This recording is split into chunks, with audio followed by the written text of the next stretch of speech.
இளையராஜா அவர்கள் திரைத்துறைக்கு வந்து 3வது வருஷத்திலே பரிசோதனை முயற்சியில் ஈடுபட ஆரம்பிச்சார். அதாவது அந்த மக்களுக்கு வித்தியாசமான இசையை கொண்டு போய் கொடுக்கணும், அவங்களோட ரசனையை இன்னும் மேலும் அதிகப்படுத்தணும் அப்படின்றதுக்காக நாட்டுப்புற இசை, கிராமத்து இசை, அதுக்கப்புறம் இந்த என்ன சொல்றது மேல நாட்டு இசைகள், இந்த ஜாஸ்ன்னு அவருக்கு நிறைய விஷயம், இந்த கர்நாடக இசை எல்லாமே தெரிஞ்சிருந்தாலும் கூட அது எல்லாத்தையும் போட்டு அர்த்தமற்று குழப்பாம மக்களுக்கு அவங்களோட சிந்தனை வழியா போய் அவங்களுக்கு புரியுற வகையில ரொம்பவே எளிமைப்படுத்தி கொடுத்திருந்தாரு இளையராஜா அவர்கள். எப்படின்னா ஒரு புரியாத ஒரு ராகமா இருந்தாலும் கூட அதை கேட்டு உள்வாங்கின உடனே அடுத்த 2வது அந்த ராகத்தோட அந்த மக்களும் சேர்ந்து பாடுற அளவுக்கு அவ்வளவு எளிமைப்படுத்தி கொடுத்திருந்தாங்க இளையராஜா அவர்கள். ஆக்சுவலா இளையராஜா அவர்கள் மேல இந்த குறை கூறுவாங்களே, அவங்களோட மிகப்பெரிய பிரச்சனையாகவே இதுதான் இருந்தது.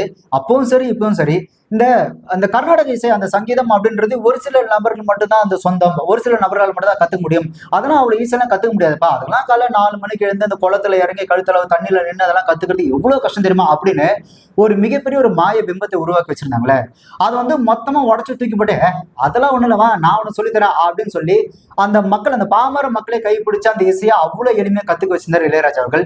இதனாலேயே தான் இளையராஜா அவர்கள் ஆரம்ப காலத்துல இருந்து இப்ப வரைக்குமே கூட இளையராஜா அவர்கள் மேல ஒரு மிகப்பெரிய ஒரு குற்றச்சாட்டு வைக்கிறது இல்ல அவரோட இசை சரியில்லைன்னு சொல்றதுக்கான காரணமே அவர் இசையை ரொம்ப எளிமையாக்கி கொடுத்ததுதான். யோசிச்சு பாருங்க, இந்த இசையை வேற யாரும் கத்துக்கூடாது அப்படின்னு அதுக்கு ஒரு மிகப்பெரிய ஒரு மாய பிம்பத்தை உருவாக்கி அதை புனிதப்படுத்தி அதை வந்துட்டு தனிமைப்படுத்தி யாரும் தொட முடியாத அளவுக்கு வச்சிருந்த ஒரு விஷயத்த இளையராஜா அவர்கள் அவ்வளவு ஈஸியா வந்து உடச்சு போட்டு இதெல்லாம் எல்லாருக்கும் சொந்தம் அப்படின்னு சொல்லி கொண்டு வந்தா கண்டிப்பா ஒரு சில நபருக்கு அந்த எரிச்சல் அப்படின்றது வரதா செய்யும். இப்போ இந்த ராகத்தெல்லாம் கத்துக்கவே முடியாத ரொம்ப கஷ்டம் அப்படின்னு சொல்லி ஓவரா பில்டப் பண்ணி வைக்கும் போது இளையராஜா அவரோட அந்த பாடலை கேட்டே அது என்ன ராகன்னே தெரியாம ஒருத்தர் அவ்வளவு கேஷுவலா ரோட்ல பாடிட்டு போகும்போது அதை பார்க்கும்போது செம்ம காண்டு ஆகதான் செய்யும்.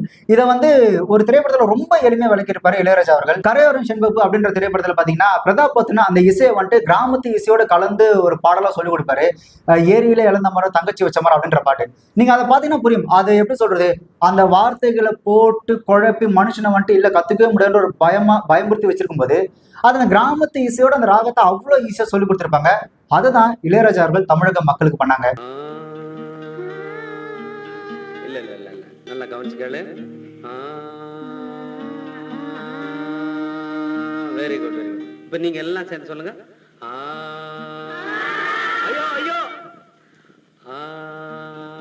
சொல்லுங்க. இல்ல இல்ல அந்த தம்பி எவ்வளவு அழகா பாடுறான் பாருங்க. சேருங்க. Very good very good. ஏரியில இழந்த மரம் தங்கச்சி வச்ச மரம், ஏரியில இழந்த மரம் தங்கச்சி வச்ச மரம், நீங்களாம் வச்ச மரம், நானும் வச்ச மரம், வச்ச மரம் கீழே. Correct very good. இப்ப நீங்க சேர்ந்து